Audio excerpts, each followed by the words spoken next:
Haleluya. Puji Tuhan, selamat pagi dan salam sejahtera di dalam kasih Tuhan kita Yesus Kristus. Kita bersyukur kalau pagi hari ini kita dapat bertemu kembali, berjumpa kembali dalam keadaan yang baik, keadaan yang sehat dan diberkati Tuhan. Kita bersyukur kita boleh ada, itu semua karena anugerah Tuhan. Itu sebabnya pagi yang baik ini, mari sediakan diri kita, hati kita, bersama-sama untuk mendengarkan firman Tuhan. Mari kita berdoa.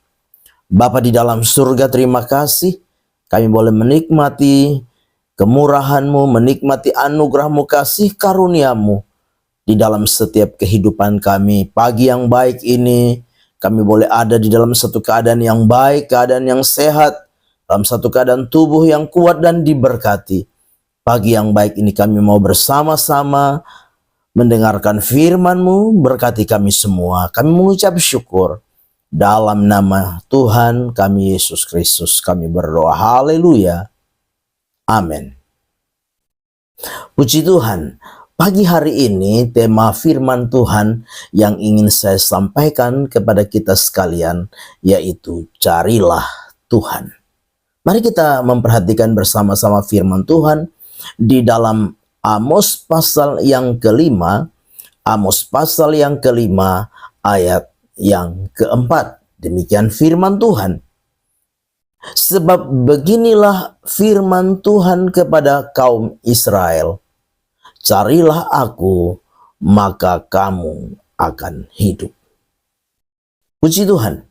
Bapak Ibu jemaat yang kekasih di dalam Tuhan kita Yesus Kristus, melalui Nabi Amos, Tuhan datang kepada umat Tuhan, orang-orang Israel, di mana Tuhan sedang merancangkan sebuah penghukuman bagi mereka.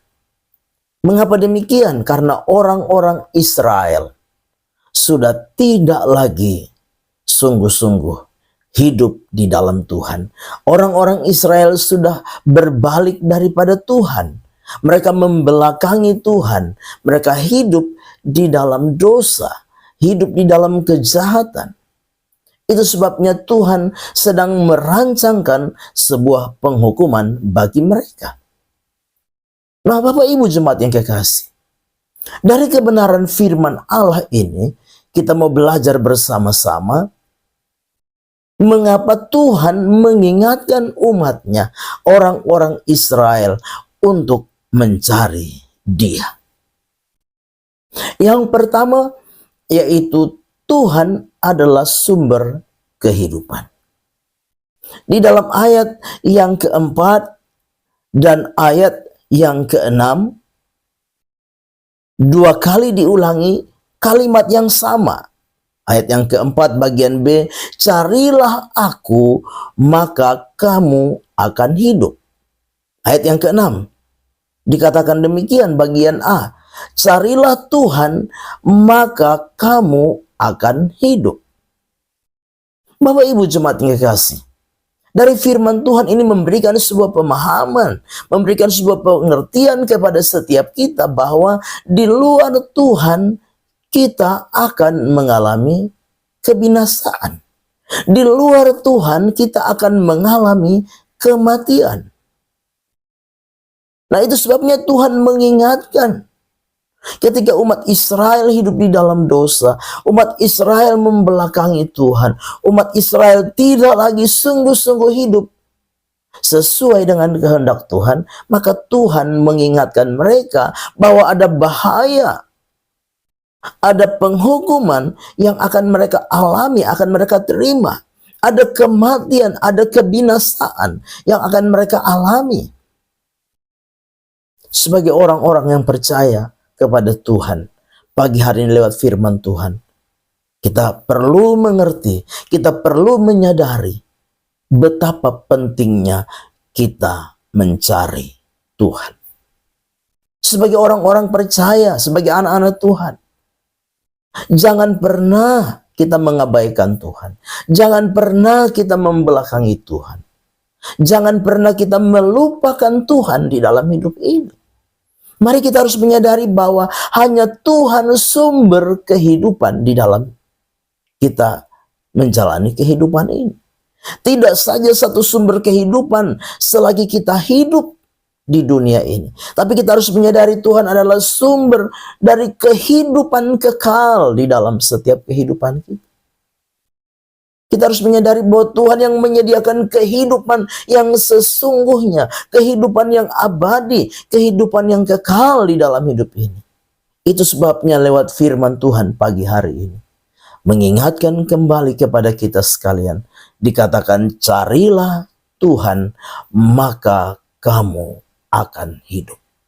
Tuhan berfirman, carilah aku, maka kamu akan hidup.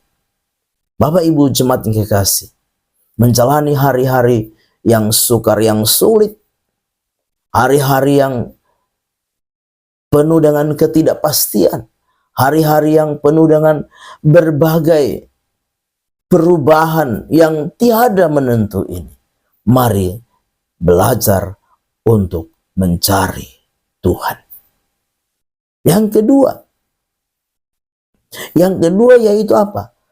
Belajar untuk hidup di dalam kebenaran. Di dalam ayat yang ke-14 dikatakan demikian, carilah yang baik dan jangan yang jahat, supaya kamu hidup. Bapak Ibu jemaat yang kekasih, menjalani hari-hari kehidupan ini ada banyak sekali godaan, ada banyak sekali hal yang dapat membuat kita menyimpang dari kebenaran. Tapi firman Tuhan mengingatkan kita pagi hari ini, carilah yang baik dan jangan yang jahat. Ayat 15, bencilah yang jahat dan cintailah yang baik. Dikatakan apa? Supaya kamu hidup. Bapak Ibu jemaat yang kekasih, jangan biarkan hal-hal yang jahat menguasai setiap kehidupan kita. Jangan biarkan kita terus melakukan hal-hal yang jahat. Tapi mari lakukan hal-hal yang benar. Mari lakukan hal-hal yang baik. Ya, cintailah hal-hal yang baik di dalam hidup ini. Hal-hal yang benar kita lakukan. Di tengah-tengah berbagai kondisi kehidupan yang penuh dengan kejahatan ini. Kejahatan yang semakin hari semakin merajalela. Tapi sebagai anak-anak Tuhan, sebagai orang-orang percaya, mari carilah yang baik dan jangan yang jahat. Bencilah yang jahat dan cintailah yang baik, supaya saudara dan saya mengalami kehidupan di dalam hidup ini. Amin. Mari kita berdoa. Bapa di dalam surga, Bapa di dalam nama Tuhan kami Yesus Kristus, kami bersyukur untuk firman Tuhan yang sudah kami dengar pagi hari ini. Biar firman itu jadi rema, jadi berkat, jadi kekuatan di dalam hidup kami. Kami serahkan seluruh hidup kami sepanjang hari ini, roh, jiwa, dan tubuh kami dalam tangan Tuhan. Ajar kami untuk kami mencari akan Engkau. Ajar kami supaya kami melakukan yang baik, yang benar. Kami hidup di dalam kebenaran, karena itu yang akan mendatangkan kehidupan di dalam setiap kehidupan kami. Terima kasih Bapa, berkati hidup pribadi, keluarga, rumah tangga, pekerjaan, usaha, tugas dan mata pencaharian kami. Sepanjang hari, segala yang kami upayakan dan kerjakan, Tuhan berkati. Engkau buat berhasil ya Bapa. Inilah doa kami. Kami serahkan seluruh hidup kami, roh, jiwa, dan tubuh kami sepanjang hari ini. Melangkah bersama dengan Engkau Tuhan di hari baru ini. Dalam nama Tuhan kami Yesus Kristus kami berdoa. Haleluya. Amin. Selamat pagi. Tuhan Yesus memberkati.